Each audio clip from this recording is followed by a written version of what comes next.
ഞാൻ അറിഞ്ഞത് ഇപ്പൊ മേയറോട് സത്യപ്രതിജ്ഞ ചെയ്യുന്നതാണ്. ഞാൻ ചോദിക്കട്ടെ, അല്ലല്ല, ഞാനെന്തിനാ മറുപടി പറയണത്? എനിക്കെതിരെ വലിയൊരു പ്രധാനപ്പെട്ട ആരോപണമുണ്ട്. ഞാൻ ഇതിന്റെ ഇടപെട്ടില്ല എന്നാണ് ആരോപണം. ഇടപെട്ടില്ല എന്നാണ് എനിക്കെതിരായിട്ടുള്ള ഗുരുതരമായ ആരോപണം. ഞാനവിടെ ഇലക്ഷൻ ജയിപ്പിക്കുന്നവരെ ഉണ്ടായിരുന്നു, എനിക്ക് ചാർജാണ്. എനിക്കെതിരെയുള്ള ആരോപണം ഞാൻ അതിന്റെ അകത്ത് ഇടപെട്ടില്ല എന്നാണ്. ഞാൻ പറഞ്ഞോട്ടെ എനിക്കെതിരായിട്ടുള്ള ആരോപണം ഞാൻ ഇടപെട്ടില്ല എന്നാണ്. ഞാൻ ഇടപെടാൻ പാടില്ല. ഞാനല്ല ഒരാളും ഇടപെടാൻ പാടില്ല അതിന്റെ അകത്ത്. അല്ല, ഞാൻ പറഞ്ഞു തീർക്കട്ടെ. നിങ്ങൾക്ക് എന്താ ഇത്ര അസ്വസ്ഥത? ഞാൻ പറഞ്ഞു തീർത്തോട്ടെ. അതിനകത്ത് ഇടപെടാൻ പാടില്ല, ആരും ഇടപെടാൻ പാടില്ല. ഒരു മുതിർന്ന നേതാക്കളും ആരും ഇടപെടാൻ പാടില്ല. ഒരാളെയും നമ്മുടെ ഇഷ്ടാനുസരണോ ഇഷ്ടക്കേടോ വെച്ചിട്ട് ആകാൻ പാടില്ല. അവിടെ ഒരു പ്രൊസീജിയർ ഉണ്ട്. ആ പ്രൊസീജിയറാണ് ചെയ്യേണ്ടത്. അത് തിരുവനന്തപുരത്തും കൊല്ലത്തും മാത്രമാണ് ഞങ്ങൾ മേയർ സ്ഥാനാർത്ഥിമാരെ മുൻകൂട്ടി പ്രഖ്യാപിച്ചത്. ഞങ്ങൾ കണ്ണൂര് പ്രഖ്യാപിച്ചില്ല. കോഴിക്കോട് എന്തെങ്കിലും പ്രഖ്യാപിച്ചെങ്കിൽ അദ്ദേഹത്തിന് നോമിനേഷൻ കൊടുക്കാൻ വോട്ടേഴ്സ് ലിസ്റ്റ് പേര് വന്നില്ല. തൃശ്ശൂര് പ്രഖ്യാപിച്ചില്ല. എറണാകുളത്ത് പ്രഖ്യാപിച്ചില്ല മുൻകൂട്ടി. കൊല്ലത്തും അതുപോലെ തിരുവനന്തപുരത്തുമാണ് പ്രഖ്യാപിച്ചത്. മനസ്സിലായില്ലേ? മുൻകൂട്ടി പ്രഖ്യാപിച്ചില്ല. ആ മുൻകൂട്ടി പ്രഖ്യാപിക്കാത്ത സ്ഥലങ്ങളിൽ KPCCയുടെ സർക്കുലറിൽ ഒരു പ്രൊസീജിയർ ഉണ്ട്. അത് പഞ്ചായത്തിലും മുനിസിപ്പാലിറ്റിയിലും എല്ലാ സ്ഥലത്തും അത് ബാധകമാണ്. എനിക്ക് അത് ചുമതല എന്നത് പറവൂരാണ്. MLA എന്നുള്ള നിലയിൽ എന്റെ നിയോജകമണ്ഡലത്തിൽ ഞാൻ അവിടുത്തെ ഏറ്റവും മുതിർന്ന നേതാവ് KP ധനപാലനും ഞാനും അവിടെ ആ ജില്ലയിൽ ആ നിയോജകമണ്ഡലത്തിൽ നിന്നുള്ള DCC ഭാരവാഹികളും ഞങ്ങൾ എല്ലാവരും ഇരുന്നുകൊണ്ടാണ്. അതിൽ ഒന്നിൽ കൂടുതൽ സ്ഥാനാർത്ഥി വന്ന സ്ഥലത്ത് ഈ പ്രൊസീജിയർ ഫോളോ ചെയ്തിട്ടാണ് എന്റെ നിയോജകമണ്ഡലത്തിലടക്കം കേരളത്തിലെ എല്ലായിടത്തും അത് ചെയ്യുന്നത്. അതിനൊരു പ്രൊസീജിയർ ഉണ്ട്. ആ പ്രൊസീജിയർ അനുസരിക്കാൻ നമ്മളെല്ലാം ബാധ്യസ്ഥരാണ്.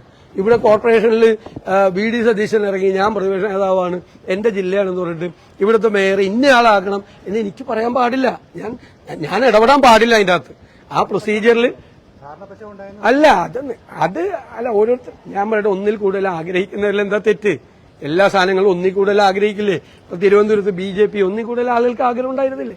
അതിലൊരാളെ സെലക്ട് ചെയ്തു. അത് ഞങ്ങൾ വർഷങ്ങളായിട്ട് ഈ പ്രൊസീജിയറാണ് ഫോളോ ചെയ്യുന്നത്.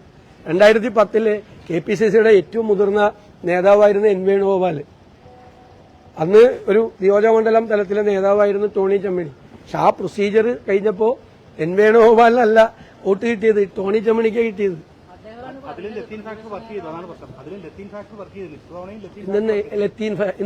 അപ്പൊ സൗമിനി ജെയിനോട് 5 കൊല്ലം മേയറായതാ. നിങ്ങൾ എന്താണ് ഈ പറയണത്? ഏത് സമുദായത്തിന്റെ ആരാടരുത്? ഒരു സഭയും ഞങ്ങളോട് ആരോടും പറഞ്ഞിട്ടില്ല. എന്നോട് പറയണമല്ലേ, ഞാൻ ഈ ജില്ലക്കാരനല്ലേ, ഞാനിവിടെ ചുമതല ഉണ്ടായിരുന്ന ആളാ. എന്നോട് പറഞ്ഞിട്ടില്ല. ഞാൻ DCC പ്രസിഡന്റിനോട് പറഞ്ഞിട്ടില്ല. ഒരു സഭയും പറഞ്ഞില്ല. ഏതെങ്കിലും ഒരാളാവുമ്പോ അത് ആ സഭയുടെ ഏതെങ്കിലും ഒരാളാവണ്ടേ, അവർക്കൊരു കമ്മ്യൂണിറ്റി ഉണ്ടാവില്ലേ? ഇപ്പൊ സൗമിനി ജെയിനോട് 5 കൊല്ലം മേയറായിരുന്നല്ലോ. അതിനുശേഷം അത് മറന്നുപോയാ? ഇതൊക്കെ സ്വാഭാവികമായിട്ടുള്ള നടപടിക്രമങ്ങളാണ്. മനസ്സിലായില്ലേ? ആ നടപടിക്രമങ്ങൾ എന്തെങ്കിലും തെറ്റുന്ന ആർക്കെങ്കിലും പരാതി പറഞ്ഞാൽ KPCC പരിശോധിക്കും. എനിക്കൊരു റോളില്ല. ഞാൻ ഇടപെടാൻ പാടില്ല. ഞാൻ ഇടപെട്ടില്ല എന്നാണ് എനിക്കെതിരായിട്ടുള്ള ആക്ഷേപം. ഞാൻ ഇടപെടാൻ പാടില്ലാത്ത വലിയൊരു പൊട്ടിത്തെറി ഉണ്ടായിട്ടുണ്ട്. അതൊക്കെ ഞാൻ ഇവിടെ ആകാത്തവരെന്തൊക്കെ പറയുന്നു, അതൊക്കെ എടുക്കാൻ പറ്റും. ഞാൻ കാണുന്ന കാലം മുതൽ പാർട്ടിയിലുള്ള ആളാണ് ഡോക്ടർ നിജി ജസ്. അവർ ഗൈനക്കോളജിസ്റ്റാണ്. ഒരു സമയത്ത് പ്രൊഫഷൻ വരെ കളഞ്ഞ് പൊളിറ്റിക്സിൽ നിൽക്കുന്ന ഒരാളാണ്. അവർ കൗൺസിലർമാരുടെ അഭിപ്രായം ചോദിച്ചപ്പോൾ അവർക്കായിരിക്കും, അവരുടെ പേരായിരിക്കും എല്ലാവരും പറഞ്ഞത്. മുകളിൽ നിന്ന് ആരെയും കെട്ടിയിറക്കാൻ പാടില്ല. അതാണ് കോൺഗ്രസിന്റെ പ്രൊസീജിയർ. അത് ആ സർക്കുലർ വായിച്ചാൽ വളരെ വ്യക്തമാവും. ആ സർക്കുലർ അനുസരിച്ചിട്ട് എവിടെ നടക്കില്ല. ആ സർക്കുലർ ലംഘിച്ച് എവിടെയെങ്കിലും നടന്നിട്ടുണ്ടെങ്കിൽ അത് പാർട്ടി ഇടപെട്ട് അത് കറക്റ്റ് ചെയ്യും. അത്രയേ ഉള്ളൂ. അതെ, നിങ്ങൾ ഞങ്ങളുടെ പുറകെ നടക്കുന്നതുകൊണ്ടാണ്. നിങ്ങൾ തന്നെ ആദ്യത്തെ ഈ KPCCയുടെ ഞാനൊരു ദിവസം പത്രസമ്മേളനത്തിൽ പറഞ്ഞു, KPCCയുടെ ഈ പ്രൊസീജിയർ അവിടെ നിന്ന് അയച്ചു കൊടുക്കുന്നതിന് മുമ്പേ തന്നെ നിങ്ങളിവിടെ മേയറെ തീരുമാനിച്ചു. കൊച്ചിയിൽ പല മേയർമാരും തീരുമാനിച്ചു, നിങ്ങളെല്ലാവരും കൂടി. അത് നിങ്ങൾ തീരുമാനിച്ച മേയറെ ഞങ്ങൾക്ക് ആക്കാൻ പറ്റുമോ?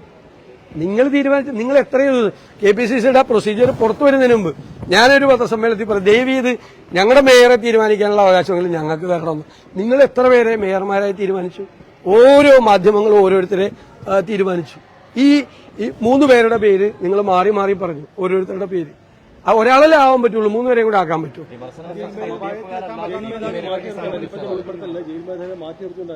ആരെ ഉറപ്പായിട്ട് വേണം, ഉറപ്പായിട്ട് വേണം, ഗൗരവത്തോടു കൂടി വേണം, ഉറപ്പായിട്ട് വേണം, ഉറപ്പായിട്ട് വേണം. ഈ തിരുവനന്തപുരത്തെ ബിജെപിയുടെ സ്ഥാനാർത്ഥി വി രാജേഷിനെ തെരഞ്ഞെടുക്കുന്നതിന് മുമ്പ് തന്നെ മുഖ്യമന്ത്രി ആശംസ അറിയിച്ചിട്ടുണ്ട്. എന്താ പ്രതികരണം? തെരഞ്ഞെടുക്കുന്നതിന് മുമ്പാ തീരുമാനമാകുന്നതിന് മുമ്പ് തന്നെ വി രാജേഷിന് മുഖ്യമന്ത്രി ആശംസ അറിയിച്ചു. എനിക്കറിയില്ല, ഞാൻ അറിഞ്ഞില്ല. ഞാനിപ്പോ താങ്കൾ പറയുമ്പോഴറിയുന്നു. എവിടെയെങ്കിലും ഈ മുന്നണിക്ക് അപ്പുറത്തുള്ള ഒരു കൂട്ടുകെട്ട് UDF നടത്തുമോ? ഒരു കാരണവശാലും സംഭവിക്കും. ഞങ്ങൾ കൃത്യമായ ഡയറക്ഷൻ UDF യോഗം കൂടി പറഞ്ഞു. ഞാനന്ന് പത്രസമ്മേളനത്തിൽ പറഞ്ഞു, അങ്ങനെയുള്ള ഒരു ബന്ധവും പാടില്ല. അങ്ങനെയുള്ള ഒരു ബന്ധത്തിൽ ആരെങ്കിലും ജയിച്ചു വന്നാൽ അപ്പം രാജിവെച്ചേക്കും. അതാണ് നിർദ്ദേശം പാർട്ടിക്ക് കൊടുത്തിരിക്കുന്നത്.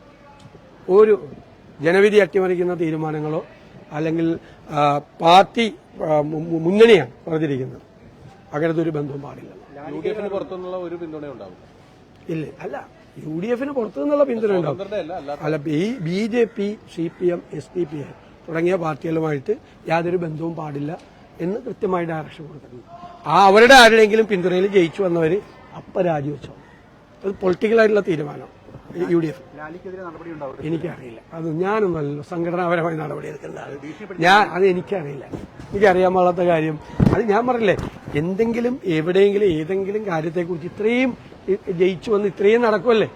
നിങ്ങൾ CPM-ലും ഉണ്ട് ഇതേ തർക്കം, പല സ്ഥലത്തും ഭയങ്കര തർക്കമുണ്ട്. എനിക്ക് അതൊക്കെ ഒന്ന് റിപ്പോർട്ട് ചെയ്തു മാത്രം പിടിക്കല്ലേ.